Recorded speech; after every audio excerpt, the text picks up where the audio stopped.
Shawn, master trainer here, from the weight room. I'm sure you see me in there. It's been a while, can't wait to get back. But I'm here to show you today what you can do with a band. So you might be stuck at home without any workout equipment. Maybe you do have some bands. I'd say this is one of the economical ways that you can work out. So I'm going to take you through a full body workout for it. If you have multiple bands, great. Select the most appropriate one given the circumstance or the exercise. I'm going to use the same one the whole time just for simplicity's purpose. But if you're doing it with a band and you're like, this isn't very hard, go get a heavier band or choke up on the band to make it a little bit more challenging. So like I said, we're going to go through a full body exercise with this today. I'm going to kind of demo everything that I want you to give it a shot. There's only a couple things that we really can't do with a band that we would normally be able to do in a weight room, and really the resistance feels different, and that's okay. Novel stimuluses tend to give you some pretty good results, so if there's something that you haven't felt or done in a long time, it might make you sore, so be ready for that. And if it doesn't, you're still going to get a good workout anyway, and you're going to be able to stay in shape until the weight room is back open and we're hitting the heavy stuff. So here we go. So first things first, we got to start with some squats, right? So to make them harder, you step, bring this up and around, get yourself set up, and then you're going to drop here. Now to change the emphasis, make it harder, go slower. Pause, drive back up. Pause, drive back up. So it's an easy way you can make your squat way harder. So definitely you can go through your squats that way. You can change the grip and go more of a front squat position here and drive back up. Emphasis is going to still feel very similar, but depending on the length of the usability of your bands, you might need to change it up. So from there, we got some legs, and we can go into an upper body. We're going to do some double duty on the shoulders.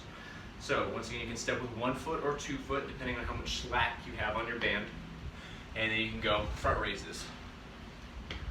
So we're here. And same thing applies to this exercise as well. If you want to make it more challenging, go slow. Feel it. Those shoulders will start to burn in no time. Pause at the top. Hold. Resist it. After you're done there, we're going to go lateral. So we just did the front delt. Now we're going to do the lateral delt. Same thing. Go slow. Control it the whole time. And that's how you can go through that. The next exercise I'm going to show you is a lunge variation. So for lunges, the positioning is going to be very similar to what we did for the squat. You're going to step here, bring it up, that leg's going to go back, and you're going to drop and come back up. Now, from the side,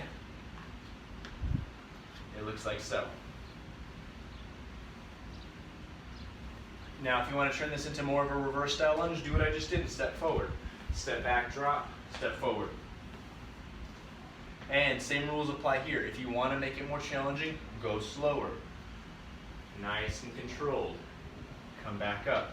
Pause at the bottom. Take your time. That's going to add a little bit of intensity to your workout. Then you'll just do the same thing on the other side. You just step, switch feet, and continue. You can either do the split squat variation, where you just drop, or you can go into reverse lunges.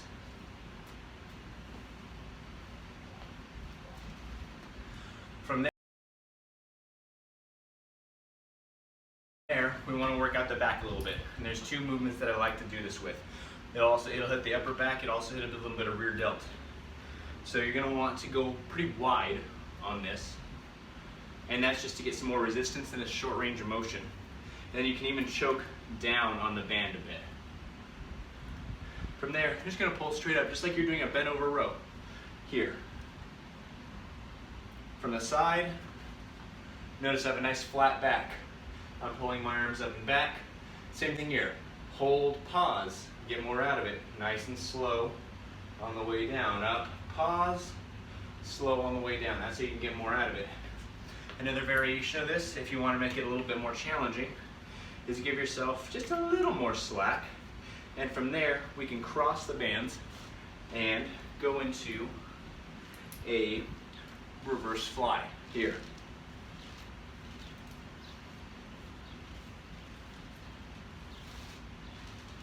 And so you should feel this in the mid-back quite a bit. So from the side,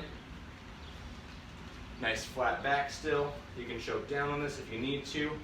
And then we're gonna open up this way.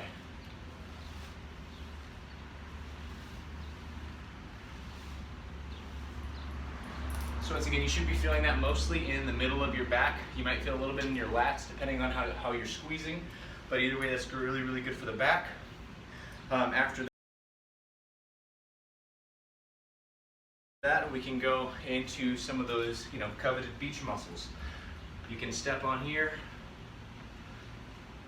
and we can go into regular curls.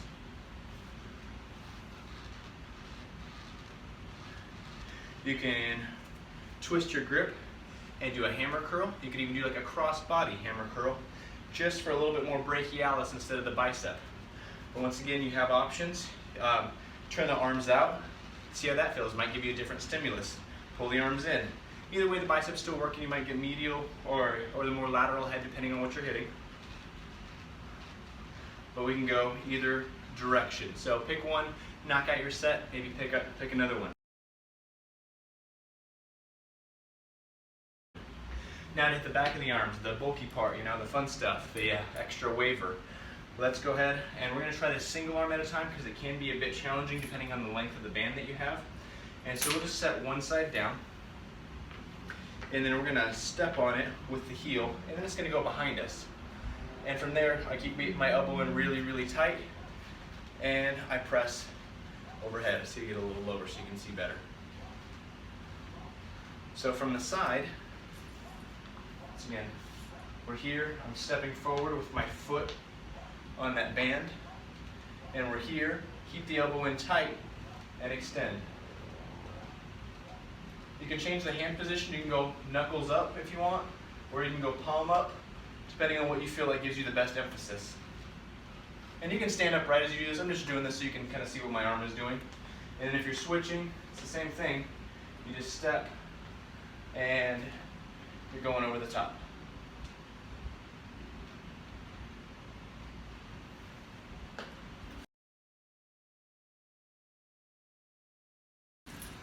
Now there's a few more things that you can do with a band. It really just depends on what you have as far as attachments, but I'm assuming that you don't have any of the extra attachments for the ankles or things like that, and that's what you could do, just do with a regular band. Doing stuff like that, doing these exercises, regardless of the order that I gave is still a good order, but you can pick an order that you like and go through these. If you can do more than 40 reps on any of these given exercises, you may want a heavier band. So the reps and sets are going to be up to you. Typically, I recommend somewhere between 3 and 4 sets, somewhere between 10 and 20 reps. Anywhere in that is a pretty good sweet spot, and that's good for muscle growth, a little muscular endurance. It'll also keep you from basically atrophying in your downtime away from the gym.